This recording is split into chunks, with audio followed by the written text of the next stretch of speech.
Баршаға сәлем, сіздермен бірге мен Дорамшик ағай. Мінекей бірнеше күн өтті.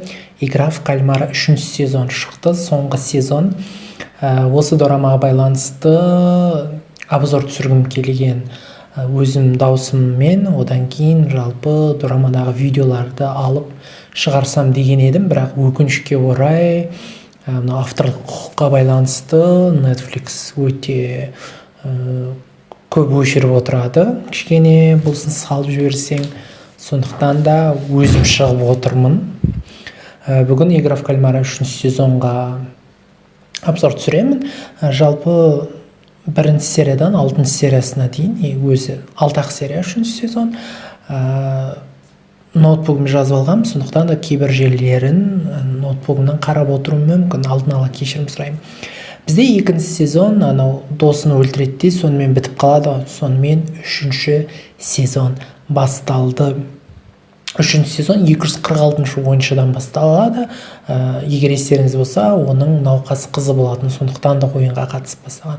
Ол айтады, менің қызым бар, өлтірмеңіздер деп, бірақ оның ішкі жағын атып салады.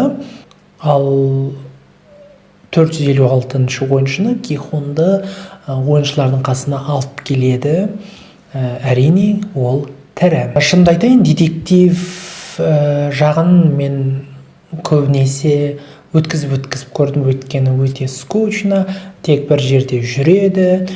Тіпті ол командирдің сол кальмардағы адамдарға қатысы барын тіпті ол білмейді, басқа жігіт біледі. Оның қазір суретін қосам осы жерге, сондықтан да көп жерін өткізіп тастадым. Тек соңына қарай детектив туралы айтуға болады.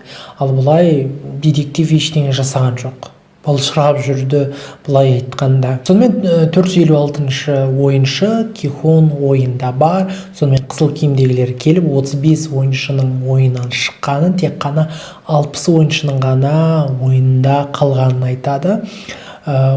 Ойын жүргізушісі кемедегі капитанмен сөйлесіп, капитанға ойын біткенше осы аралды таппасын деп тапсырады, өйткені ең бастысы ойынды аяқтау керек. Сонымен бұл кезде ойының не жалғасады, не жалғаспау жайлы дауыс беру болады. Әр ойын біткенде болады, өздеріңіз білетіндей. Сонымен 456-шы ойыншы дауыс беруден бас тартады, қалған адамдардың барлығы дауыс береді. 41 адам ойының жалғасуын қаласа, ал 18 адам ойының жалғасуынан бас тартады.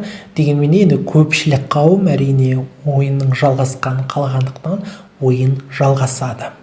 Ал қызыл киімдегі қыз сондағы бір жігіттің сеніміне кіріп, ота жасалатын жерге кіреді. Оның мақсаты жаңағы 246-шы ойыншының қалай болмасын құтқарып қалу. Солай кіреді, сондағы қызыл киімдегілерді атып салады. Ол айтады дәрігерге, мына жігітті құтқару керек деп. Бірақ оған қан керек, қан жоқ дейді. Сонымен дәл осы қызыл киімдегі қыздың қаны анау жігітпен бірге сәйкес келеді. Сонымен солай құтқарып қалады да, дегенмен де дәрігерді өлтіріп тастайды. Соның қызыл киімін жігітке кигізіп, екеуі шығып кетеді. Олардың енді әрине мақсаты бұл жақтан құтылып шығу. 456-шы ойыншы Кихун әрине өте қажып, өте қиналып қалады, өйткені өзінің көз алдында досынан атып салады, көптеген адамдар өліп қалады. Ал жаңағы әжей өзінің ұлы бар, содан кейін транс оған барынша қолдау көрсетеді. Сонымен жаңа ойын басталды. Бұл жерде шарик болады, қызыл түсте және көк түсте. Кезек-кезекпен адамдар сол шарды таңдау керек. Көк түсі бар мен қызыл түсі барлар екі команда болып бөлінеді. Бұл жолғы ойын ол жасырынбақ ойыны. Кейбір жерлерде жасырынбақ деп жатады, кейбір жерлерде тығылыспақ деп жатады. Егер естеріңізде болса, бұрын сондай 10-ға дейін санайды, бір 20-ға дейін санайды, сонымен жасырынып қалатын. Бұл жерде де дәл сондай көк киімдегілер жасырыну керек, ал қызыл киімдегілер соларды табу керек. Кем дегенде бір адамды өлтіру керек, сонда ғана ойыннан ары қарай өте алады.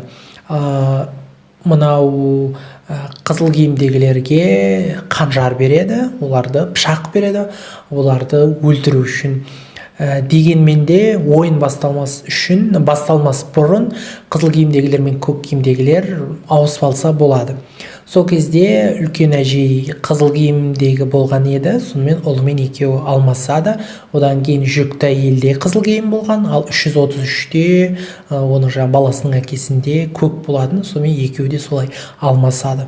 Сонымен ойын басталады. Айтпақшы, әрине 456-да қызыл киімде. Сол кезде бірінші серия аяқталады, ал екінші серия басталады. Қызылдағылар жай көктегілерді өлтіріп бастайды. 125-ші ойыншы есірткі салынған кресті тауып алып, оны өзі қабылдап бастайды. Егер естеріңізде болса, ол крестінен басқа жігітте болған еді. 120-ші ойыншы трансгендер, жүкті әйел мен әжей бірге көк киімде. Оларды өлтірмек болғандарды 120-ші ойыншы барынша қорғайды. Шынымды айтайын, бұл жерде бізде 100-ші номерлі қатысушы бар, шал. Прям нерв кетеді. Соңына дейін осы өлсе екен деп келдім, шынымды айтайын. Осы сәтте 222-ші ойыншы жүкті қыз өзінің аяғын ауыртып алады. Келесі ойында бұл оған өте үлкен кедергі келтіреді. Бірақ біз қазіргі ойында айтып тұрық қой, жасырын бағытта. 333 пен 124-ші ойыншылар адамдарды тіпті бірігіп өлтіреді, одан тіпті ләззат алады бұл екеуі. Осы сәтте ойын болып жатқан кезде, жасырыну кезде жүкті қыз босанғалы жатады. Оған әжей көмектеседі, босануына көмектеседі. Осы кезде 120-ші ойыншы транс оған көмектеседі, яғни оларды қорғау үшін. Осы сәтте мен шығатын жол таптым, бірге кеттік деген сәтте оның артынан 333-ші ойыншы пышақ сұғып алады. Бұл ойыншы енді біразға дейін нерв кетеді. Имсиван деген актер енді өзінің рөлін керемет сомдаған. Сөз жоқ. Шынымды айтатын болсам, осы 120-ші ойында трансты мен енді соңына дейін бармаса да көпке дейін барады деп қатты сенген едім, бірақ өкінішке орай олай болмай шықты. Одан кейін маған ұнамайтын ол бақсы әйел болатын, тоже нерв кететін. Ол да тірі қала алмайды, өліп қалады. 007-ші нөмірлі ойыншы ол әжейдің ұлы. Ол әлі ешкімді өлтірген жоқ, бірақ ол өлтіру керек, өлтірмесе өзі өледі. Солай ол 222-ші нөмірлі қызды, яғни жаңағыны босанған қызды өлтірмек болады, бірақ артынан әжей өзінің туған анасы пышақ сияқты нәрсені былай сұғып қалады. Сонымен ең эмоцияға толы, ең өте ауыр жері дәл осы жер. Сол кезде ойын аяқталады. Әлі өлмей қалғандарды, яғни жаңағы жаралы болғандарды қызыл киімдегілер атып салады. Солай қызыл киімдегілер жаңағы әжейдің ұлын атып тастауға келеді. Атпаңдаршы дейді, бірақ оған тыңдамайды оның айтқаны. Солай анасының көзінше ұлын атып салады. Менің ойымша бұл жалпы кальмардағы ең ауыр тұсы. Әрине Кихун да бұл жерде 2 адамды өлтірді, мен қателеспесем. 388-ші ойыншыны да өлтіріп тынды. Анау бір мем жүр ғой, осыған байланысты көрсеңіздер болады TikTokта. Сонымен ойын аяқталды. Ойын аяқталғасын Кихун өзін өлтірмек болады, бірақ оған қызыл киімдегілер мүмкіндік бермейді. Жалпы осы дорамадағы, осы ойындағы ең жиіркенішті адамдар ол виптер. Олар адам осы ойыннан да, адам өліп жатқаннан да үлкен ләззат алып отырады. Бұл прям жиіркенішті. Сонымен қайтадан дауыс беру басталады. 149-ші ойыншы, яғни әжей айтады барлығына: тоқтатайықшы, менің өзімнің шотымда қанша ақша бар, соларды сендерге берейін дейді. Бірақ әрине әжейді ешкім тыңдамайды.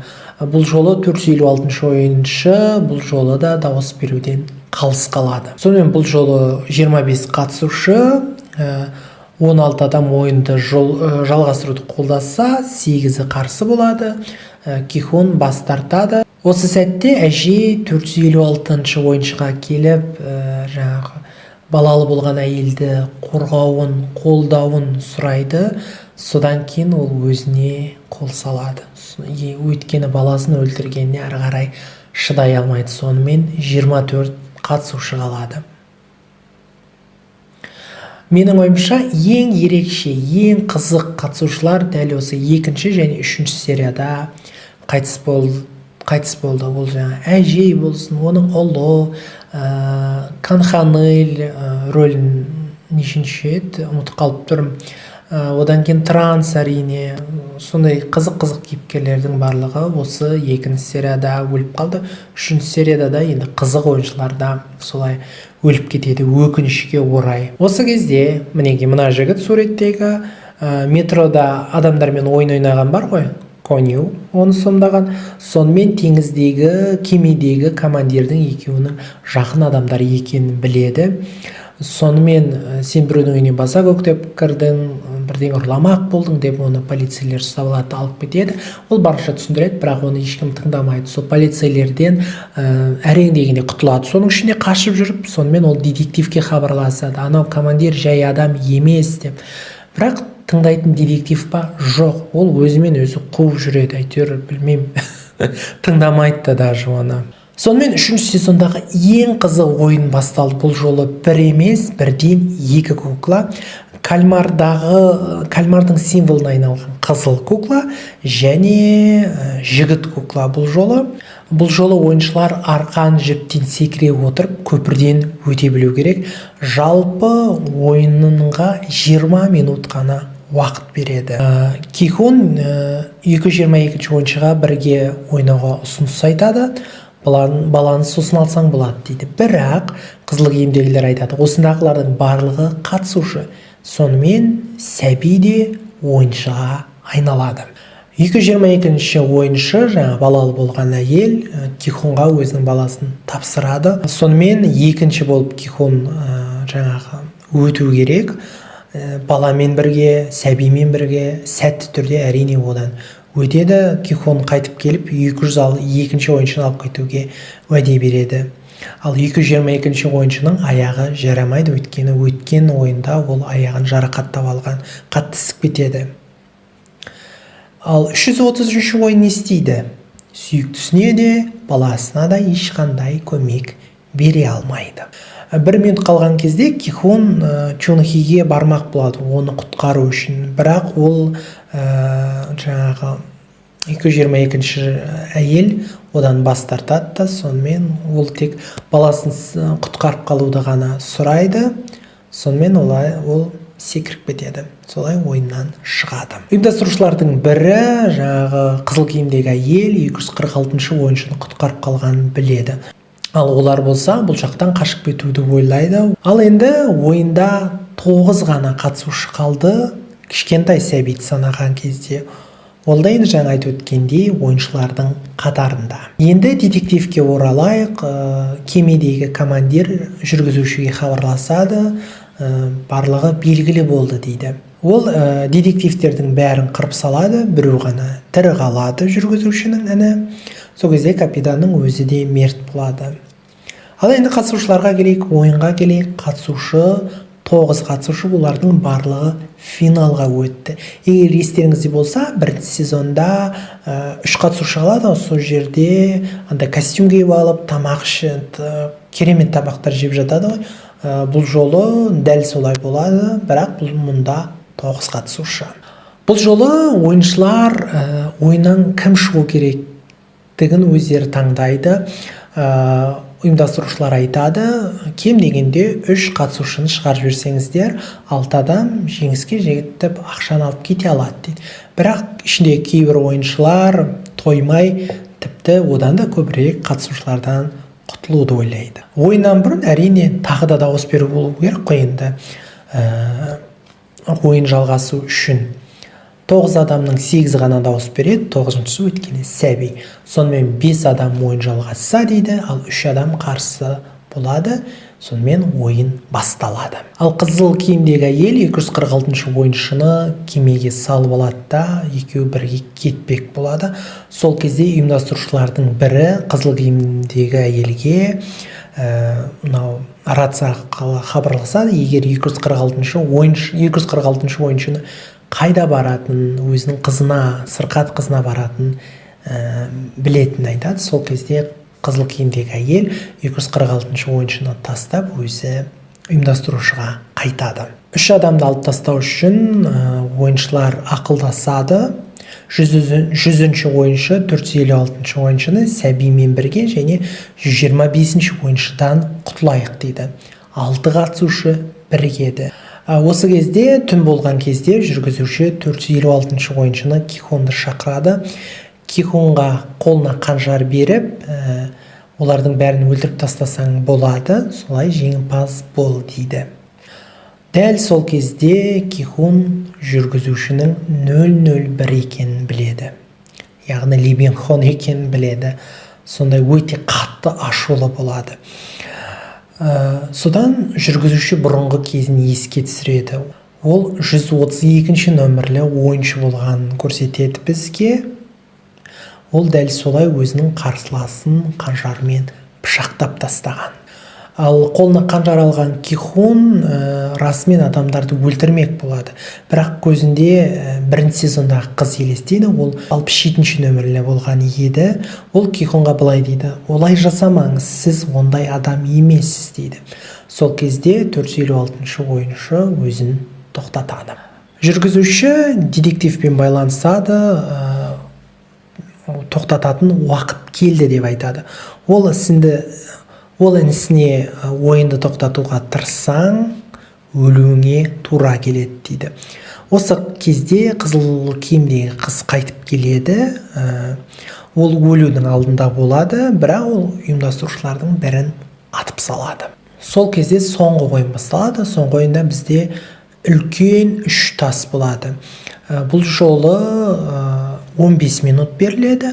Сол 15 минуттың ішінде әрбір таста бірінші раунд, екінші раунд және соңғы 3-ші раунд әрқайсысы бір адамды итеріп жүру керек. Барлығы бір адамды итеріп жүру керек. Сол кезде келесі раундқа көше алады. Ал егер ойын барысында біреуін де итере алмаса, онда барлық қатысушы өледі. Әрине, ойын басталмас үшін батырманы кнопканы басу керек. Бірінші 125-ші ойыншыны итеріп жібереді. 333-ші ойыншы қолына үлкен трубаны алады да 125-ші ойыншыны итеріп жібереді. Содан екінші раунд басталады. 333-ші ойыншы 456-шының орнына, Кихунның орнына басқа біреуді итеріп жібереді. Сол кезде ол 456-ға жақын болып, 222-ші ойыншының әкесі екен, яғни сәбидің әкесі екен айтады.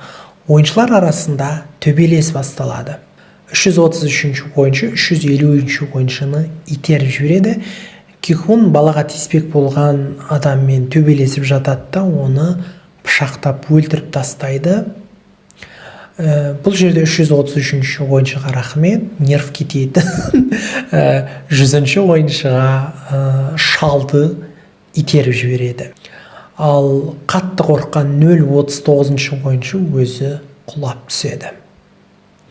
Сонымен ойында 222-ші ойыншы сәби, оның әкесі және 456 Кихун қалады. Үшеуі соңғы тасқа өтті. Осы сәтте бізде детективті көрсетеді, кемені көрсетеді. 246-ші ойыншы қызыл киімде, оны детектив тауып алады. Ол өзін кім екенін айтады, сонымен оны аман алып қалады, сонымен аралдың қай жақта екенін ол көрсетеді. Осы кезде 333-ші ойыншы Кихунға баласын беруді талап етеді. Сол кезде баланы қалдырады. Екі тас арасында андай өтетін нәрсе бар, сол жабылып жатқан кезде Кихун секіреді 3-ші тасқа. Бір қателігі екеуінің де, олар кнопканы баспайды, яғни ойынды бастау үшін. Өйткені екеуі төбелеске қатты кірісіп кетеді. 333-ші ойыншы Кихунға айтады: егер жақындасаң, баламды лақтырып жіберем дейді. Қызық, сонымен айтыр, алыстайды Кихун, сосын баланы лақтырмайды. Сонымен екеуі төбелесіп кетеді. Төбелесіп жатқанда екеуі де құлайын деп жатады, бірақ 333-ші ойыншы құлап кетеді, сәбидің әкесі. Сонымен ойында 456-ші ойыншы Кихун және 222-ші номерлі сәби қалады. Ар жағы қалай болады деп виптер тұрады. Қазір баланы лақтырып жібереді, өзі аман қалады деп ойлап тұрады, жеңімпаз болады деп. Бірақ жоқ, олар өте қатты қателеседі. 456 өзін итеруді, баланы аман алып қалуды ойлайды. Ол өзін лақтырып жүрмес бұрын біз адамбыз деп айтып қана құлап кетеді. Сонымен ойын бітіп, 222-ші ойыншы сәби жеңімпаз атанды. Полицейлердің жақындап қалған білген жүргізуші барлығына айтып, ойын бітті, барлығын эвакуацияға шығаруға шешім қабылдайды.